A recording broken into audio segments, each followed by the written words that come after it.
आपके समक्ष कक्षा 1 की 8वें सप्ताह के दूसरे दिन की शिक्षण योजना प्रस्तुत है। प्रथम कालांश में हम मौखिक भाषा विकास पर कार्य करेंगे और आज हम चर्चा करेंगे चित्र पर, यानी कि चित्र पर चर्चा करेंगे। सबसे पहले हम अपनी कक्षा का सौहार्दपूर्ण वातावरण बनाने के लिए बच्चों को कोई स्थानीय कविता पूरे हाव भाव के साथ सुनाएंगे।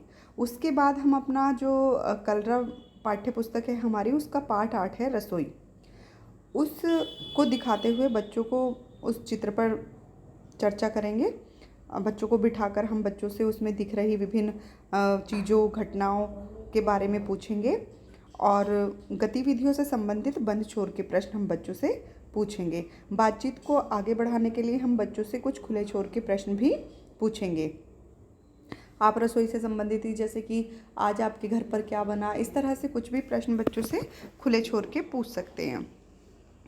लेखन कार्य में हम बच्चों से चित्र से ही संबंधित कोई भी चित्र बनवाकर उससे, मतलब जो हमारा रसोई चित्र चार्ट है, चित्र पर जिस पर हमने चर्चा करी है उसी से संबंधित कोई चित्र बनवाएंगे और उसमें रंग भरने के लिए कहेंगे। और फिर हम बच्चों से कहेंगे कि वो एक दूसरे को अपना चित्र दिखाते हुए उस पर बातचीत करेंगे। यहाँ पर आप देखेंगे कि सभी बच्चों ने गतिविधि में प्रतिभाग किया है। यदि हाँ तो बहुत अच्छी बात है, और यदि नहीं तो आप उन बच्चों की पहचान करोगे जो चर्चा में प्रतिभाग नहीं कर पा रहे हैं, थोड़ा चुप रहते हैं, ताकि अब आप अगले कालांश में उन्हें थोड़े और अधिक मौके दो और उन्हें प्रतिभाग करने के लिए प्रोत्साहित कर सको। दूसरे कालांश में हम डिकोडिंग पर कार्य करेंगे, वर्ण पहचान, ब्लेंडिंग व शब्द पठन। आज हमारा जो वर्ण होगा वो होगा त। आज हम बच्चों से त वर्ण की पहचान करवाएंगे। सबसे पहले हम जिस तरह से हम पिछली सप्ताहों में हमने वर्ण पहचान के लिए जो भी हमने तरीके अपनाए थे, जैसे कि उनकी ध्वनि बच्चों से पहचानना, फिर ध्वनि से संबंधित कोई शब्द बनाना, फिर पहली ध्वनि पर गोला बनाना, और अपनी पाठ्य पुस्तकों में से उस त ध्वनि का कोई भी शब्द ढूंढना, या फिर जो भी हमारी सामग्री है कक्षा कक्ष में उससे ही उसमें से त वर्ण को ढूंढना। और फिर हम अपनी जो कलरव है हमारी पाठ्य पुस्तक, उसके पाठ 9 बत्तख और चूज़ा में से त वर्ण बच्चों को ढूंढने के लिए कहेंगे।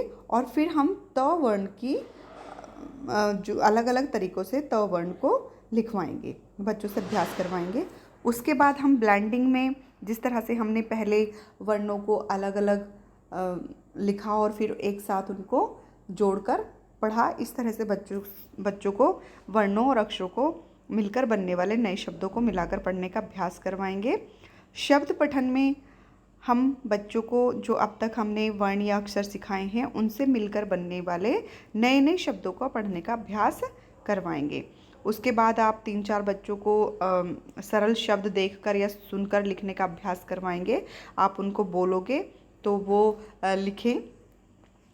उसके बाद हम लेखन कार्य में सभी बच्चों से कार्यपुस्तिका के पाठ 51 पर कार्य करने के लिए कहेंगे और आवश्यकता के अनुसार उनकी सहायता आप करोगे। अगर किसी बच्चे को कोई परेशानी हो रही है, वो अपनी कार्यपुस्तिका में कार्य नहीं कर पा रहा है या अपनी कॉपी में कार्य नहीं कर पा रहा है, अभी कार्यपुस्तिका नहीं आई है, तो आप ब्लैक बोर्ड पर ही उसको ड्रॉ कर रहे हैं, तो हो सकता है वो काम नहीं कर पा रहा है, तो आप उसकी परेशानी को समझेंगे, उसकी पहचान करेंगे और उसकी समस्या का समाधान करेंगे।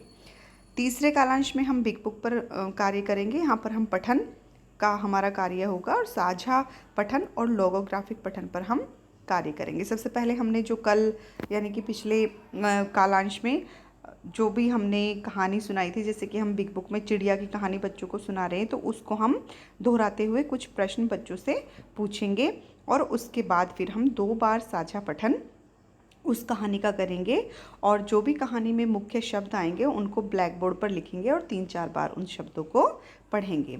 फिर उसके बाद हम बच्चों को ब्लैक बोर्ड के पास बुलाएंगे और इन शब्दों को पढ़ने का अभ्यास करवाएंगे। आप यहाँ देखेंगे कि सभी बच्चे साझा पठन में भागीदार हो रहे हैं या नहीं हो रहे, वो आपके साथ पढ़ पा रहे हैं या नहीं। अगर बच्चे नहीं पढ़ पा रहे हैं तो आप उनकी पहचान करोगे और उनके साथ थोड़ा अभ्यास करोगे ताकि अगले कालांश में वो आपके साथ पढ़ सकें। ये हमारी कार्यपुस्तिका का पेज होगा जिसका हमें दूसरे कालांश में बच्चों को भरवाना है। पाठ 51 इस तरह से चित्रों को पहचान कर उनकी पहली ध्वनि अपने साथी को बताएं। यहाँ पर जैसे कि तराजू बनी हुई है तो बच्चा बताएगा तराजू, त, तरबूज, त, मछली। तो यहाँ पर अलग हो गया तो वो बताएगा म, तबला, त। इस तरह से त वर्ण वाले गोले में रंग भरें। तो यहाँ पर त, र, म, न, क, स इतने सारे हमारे वर्ण हैं। तो जो भी वर्ण त होगा उसमें बच्चा गोला भरेगा, उस गोले को भरेगा रंगों से। तो यहाँ पर आप देखेंगे कि बच्चा सही तरीके से कार्य करे।